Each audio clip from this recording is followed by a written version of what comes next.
Okay, let's talk a little bit about modes. Um, Modes are one of the more misunderstood things for guitar players. We tend to learn these finger patterns out of guitar magazines, and on the internet, people like to say, "Oh, you got to know your modes in order to be a shredder or whatever." They're really overemphasized for a lot of people. Let's talk a little bit at first about what a mode is. What a mode is, where we're taking any scale, which in this case we're going to play a major scale, C major, so it's C, D, E, F, G, A, B, and then back to C. Um, in order to make this a C major scale, all of these notes are specific distances from each other. That's what makes your ear wants to hear it go up here, right? You've heard this a million times. You're identifying that major scale in your mind's ear. Now, if I was to take that same group of notes and let's back up just for a second. The idea is what's defining that sound is the fact that we're treating the C as the root or the resolution point. All right, and I can emphasize some of the chord tones. The E and the G are also important, and the B. Right, and there are notes like the F that's it's over a C chord. If I was to play that F, it's very tense. But if I resolve it down to an E, which is a chord tone, it's going to sound right, right? All right, so playing all of those notes over a C chord, right, or over a chord progression in C,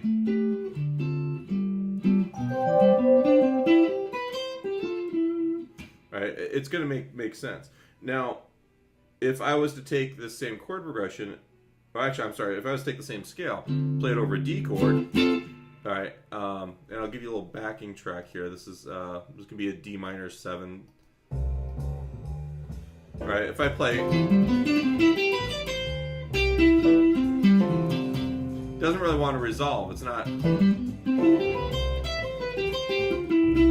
Right. Whereas if I was to play the same set of notes, but to treat the D as the root.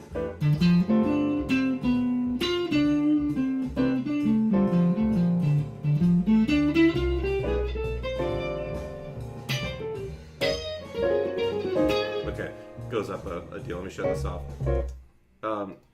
I was to take the same group of notes and treating the D as the root, and then making my resolutions to chord tones within the D, I was actually able to get a different or a minor sound out of this. Right? That's one of those things that people don't seem to realize when they learn these modes is the idea that each of these modes is a specific sound, or it's like a flavor or a tool. I can run through each of the modes right now using the same, this major scale that everybody likes to use, and do. We got our major sound. We've got our Dorian sound. We have a Phrygian sound. We have a Lydian.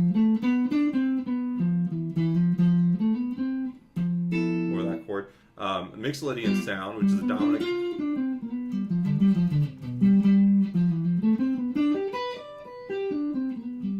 Right, almost bluesy.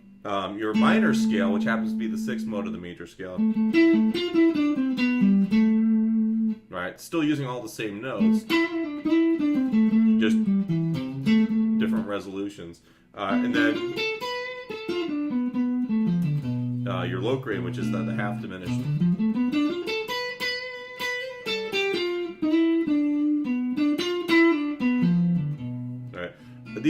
These are all sounds I was able to get out of the same 7 notes, but I actually have the sound as kind of like the target in my mind, and I'm actually hearing that sound.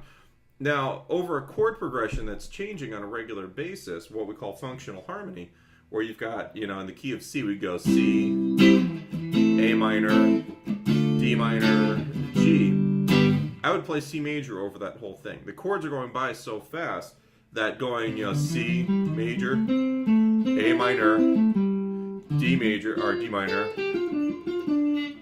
and G mixed Lydian, and playing each of the modes for each of those, it doesn't make any sense. And all you're doing is kind of thinking so much about the notes, you're not going to be playing any melodies.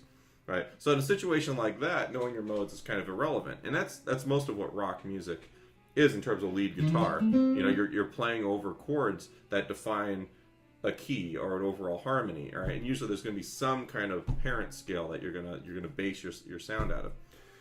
Now, the track I was just playing over, it's Impressions by John Coltrane, which is also kind of like So What by Miles Davis, and it's a modal jazz piece. And here's where we get to what to me what modality or playing modal really means. You've got one chord. It doesn't change for very long, or it stays static. You know, it doesn't change very often. And over that chord, that's like a canvas that we can use a lot of different sounds on. So I'm going to roll this back for a second. I'm going to play, and using that D mode, I've got my Dorian sound.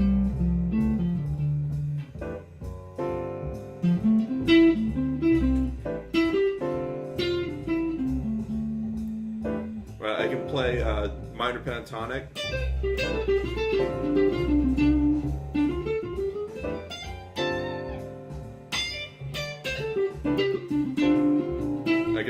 I can also put in my blues scale. It's going to move up to E flat, just one fret. Blues scale, Dorian, harmonic minor,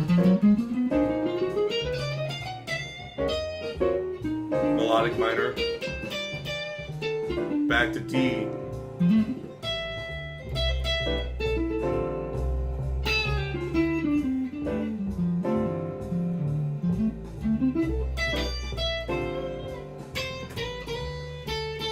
So I can experiment. Blues scale, Dorian. I can even play.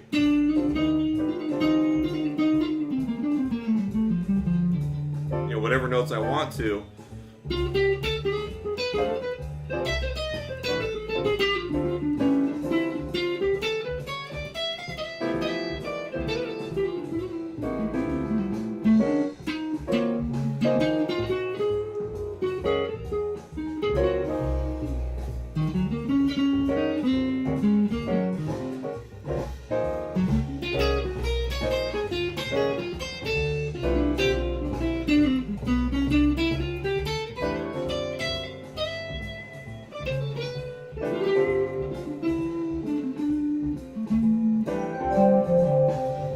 If I was to play C major over that,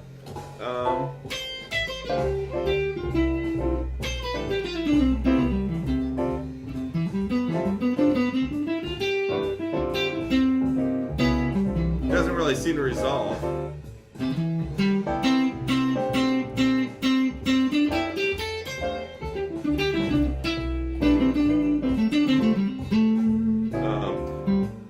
Let me stop this for a second.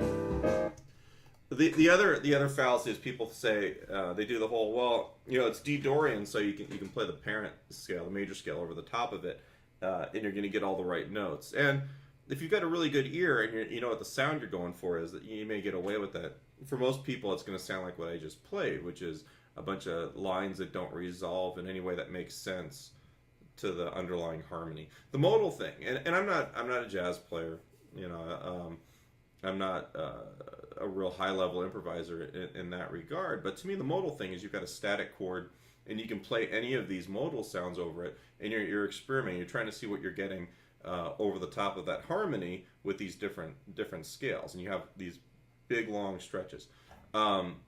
Most rock music, you wouldn't really be able to get away with that. It kind of makes the idea of learning modes for a rock player something you really shouldn't worry about until after you've learned how to play melodically in your major and minor scales and the attendant pentatonic scales, major, minor, pentatonic, blues scale. If you can make sense in those scales, then you'll be able to make sense with just about anything, and then you'll have better. But starting off or learning modes before you have that stuff, it's kind of putting the cart before the horse.